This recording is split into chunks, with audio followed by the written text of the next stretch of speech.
Pakistan cricket team کے سابق all rounder Abdul Razzaq نے ماضی میں قومی ٹیم کے کھلاڑیوں کی تنخواہوں سے متعلق انکشاف کیا ہے۔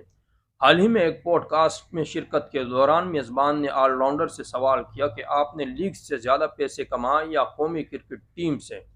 جواب میں سابق کرکٹر نے کہا پاکستان کرکٹ ٹیم سے۔ تاہم دوران شو میزبان کی جانب سے قومی ٹیم کے کھلاڑیوں کے معاوضے سے متعلق سوالات کیے گئے، جس کی تفصیلات عبدالرزاق نے بتائی۔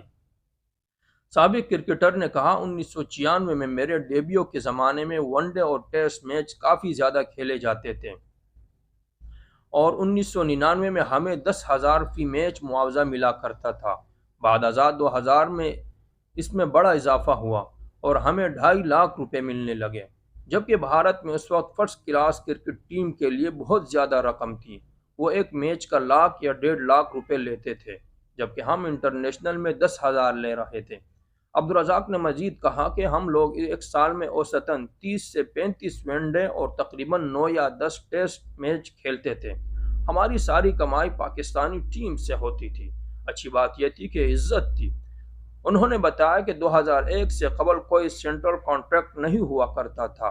اس وقت ہم اچھی اوس کے ساتھ کھیلتے تھے۔ اس وقت ہمیں کرکٹ کھیلنے کا شوق ہوا کرتا تھا۔ یوٹیوبر نے سابق کرکٹر سے کرکٹ سے ریٹائرمنٹ کے وقت کے بارے میں پوچھا کہ اس وقت تک کھلاڑیوں کا معاوضہ کتنا ہو گیا تھا۔ یوٹیوبر کے سوال پر عبدالرزاق نے بتایا کہ 2013 میں انٹرنیشنل کرکٹ سے ریٹائرمنٹ لی۔ اس وقت تک ون ڈے کے لیے 5.5 یا 6 لاکھ اور ٹیسٹ میچوں کے لیے 10 لاکھ روپے تک کا اضافہ ہو گیا تھا، جبکہ T20 کے 3 سے 3.5 لاکھ ہوا کرتے تھے، جو کہ اب اس سے دگنا یا تگنا ہو چکا ہے۔ سابق کرکٹر نے مزید بتایا کہ اس وقت ان کے پاس اچھے اسپانسرز اور اشتہارات بھی ہوا کرتے تھے، جس سے اچھی آمدن ہو جایا کرتی تھی۔